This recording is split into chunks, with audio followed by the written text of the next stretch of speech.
The Supreme Court just went 9-0 on a case that hits anyone who keeps a gun at home, in a truck, or in a parked car. It started with a welfare check in Montana. It ended with police getting more room to enter first and explain later. Quick question. Are you subscribed yet? If not, hit subscribe right now, because what happened here could matter the next time officers show up at your door. Most people never hear about cases like this until the damage is already done. The reason this story matters is simple. It was not built around a robbery, a shooting spree, or a drug raid. It grew out of a call from someone who said a man might be trying to hurt himself. That sounds like a narrow situation, and in one sense, it is. But once the Supreme Court speaks, lower courts listen, and what began as one emergency in one town can turn into a rule used far beyond that town.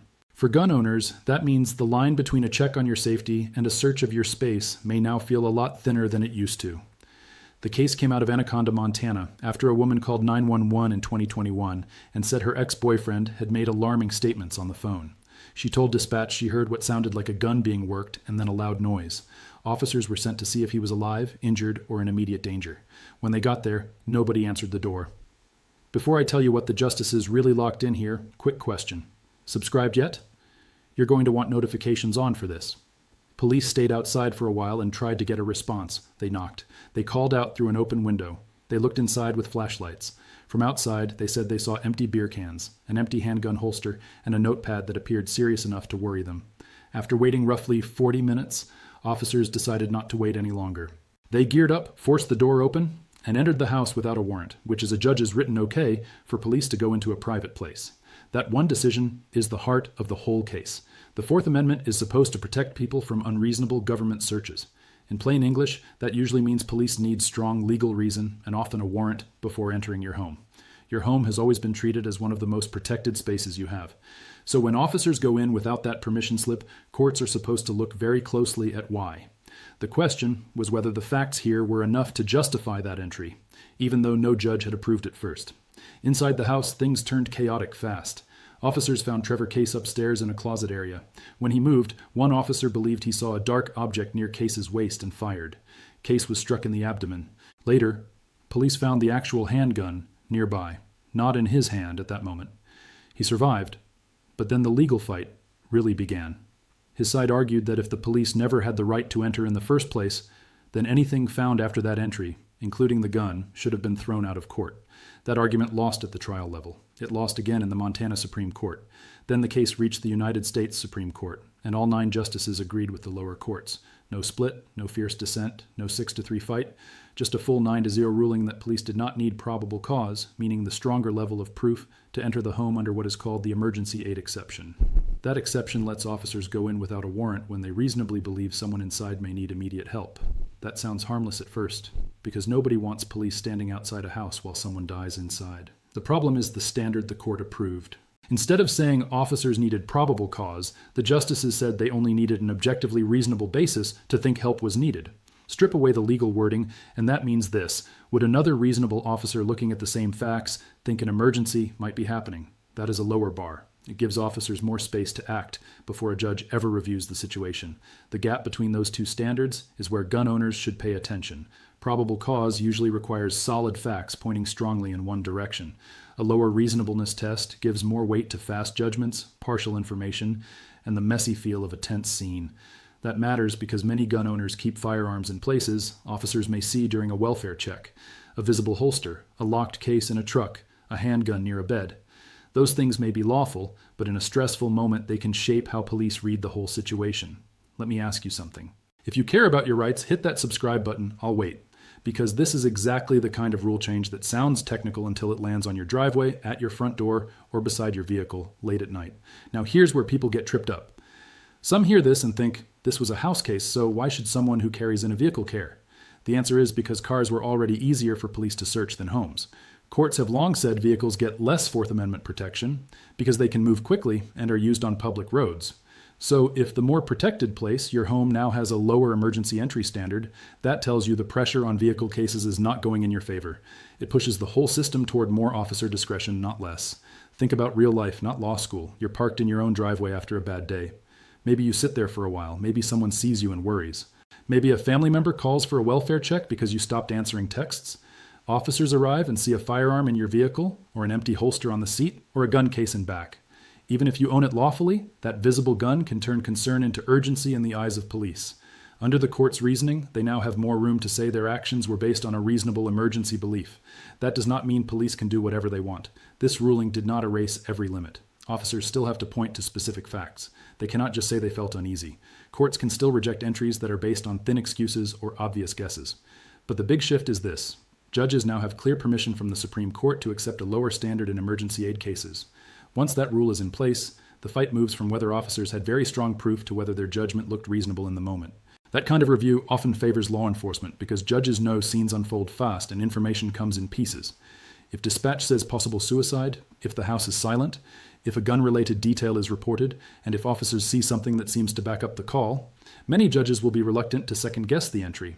That is why this ruling matters even if you never expect a crisis in your home. A misunderstanding, a bad report, or a panicked call from someone who barely knows what happened can now carry more weight than before.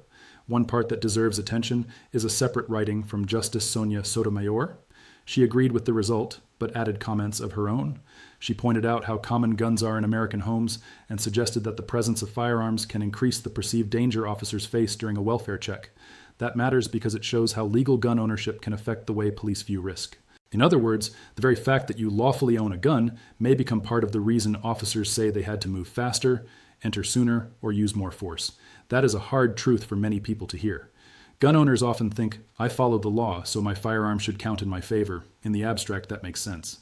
But in a tense call involving possible self-harm, silence inside the home, and a visible sign that a gun may be nearby, officers are not likely to see your lawful ownership as a calming detail. They may see it as a danger multiplier. The ruling does not say legal gun ownership is wrongdoing. It does say that the existence of a gun can shape how reasonable emergency action looks later in court. The information I'm about to share could literally protect you during a welfare check. But first, are you subscribed? If you haven't hit that button yet, do it now, because the practical side of this story is where people make the biggest mistakes. Before this ruling, different courts around the country were not fully on the same page. Some demanded more proof before allowing warrantless entry in an emergency. Some accepted less. That meant your level of protection could depend partly on where you lived. Now, there is one nationwide rule for this kind of case. That matters for ordinary people because uncertainty has been replaced by a standard every judge can quote.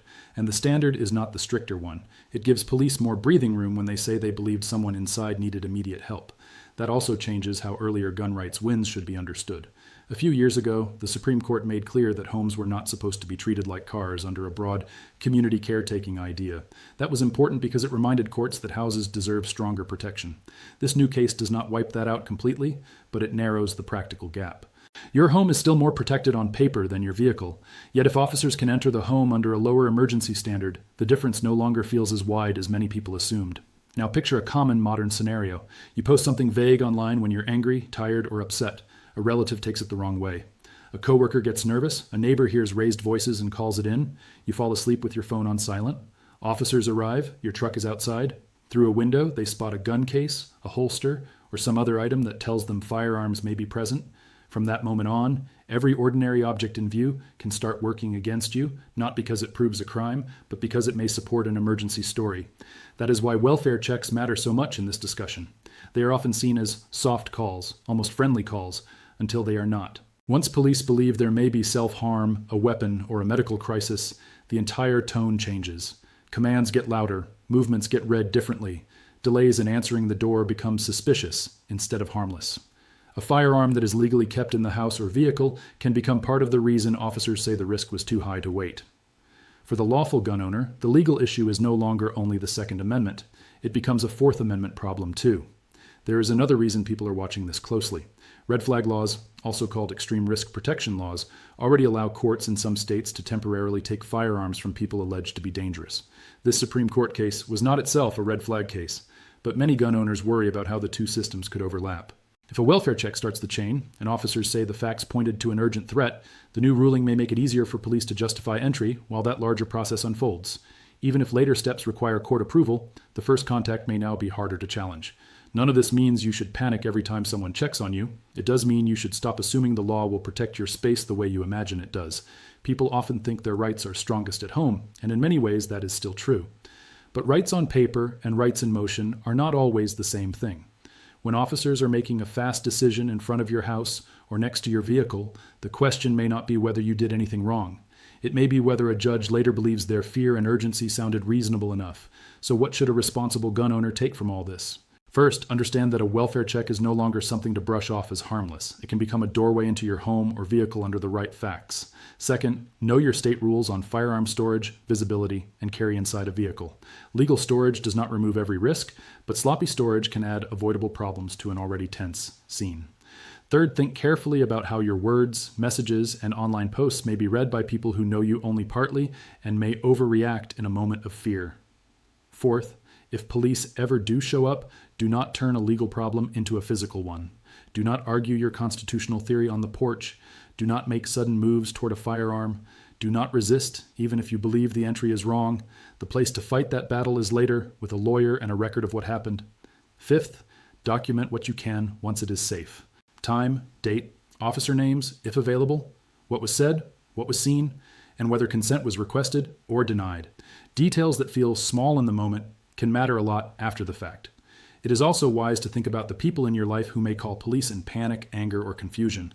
That is not about paranoia. It is about understanding how these cases begin. A rough breakup, a misunderstood text, a dark joke, or a dramatic post can trigger a chain you never expected. If you own firearms, that chain can move faster and feel more dangerous, because officers may assume the stakes are higher from the start. You cannot control every report someone makes about you, but you can reduce the chances of feeding a story that sounds like an emergency before anyone hears your side. The biggest lesson here is not that the Second Amendment vanished. It didn't. The biggest lesson is that constitutional rights can run into each other in real life. And when they do, the person standing in the doorway with a badge often gets the first move. This ruling gives police a broader lane when they claim they were trying to save someone from immediate harm. In true emergencies, many people will think that is fair. But for lawful gun owners, the danger is the gray area, the call that is partly wrong, the facts that are incomplete, and the entry that cannot be undone once it happens. That is why this case matters far beyond one town in Montana. It tells every gun owner in America that the old assumption of they need stronger proof before they come in is weaker than it was yesterday. It tells you that silence inside the house, a visible sign of firearms, and a worried caller can combine into something much bigger than a simple check. It tells you your vehicle is not some safe legal buffer if it becomes part of the scene.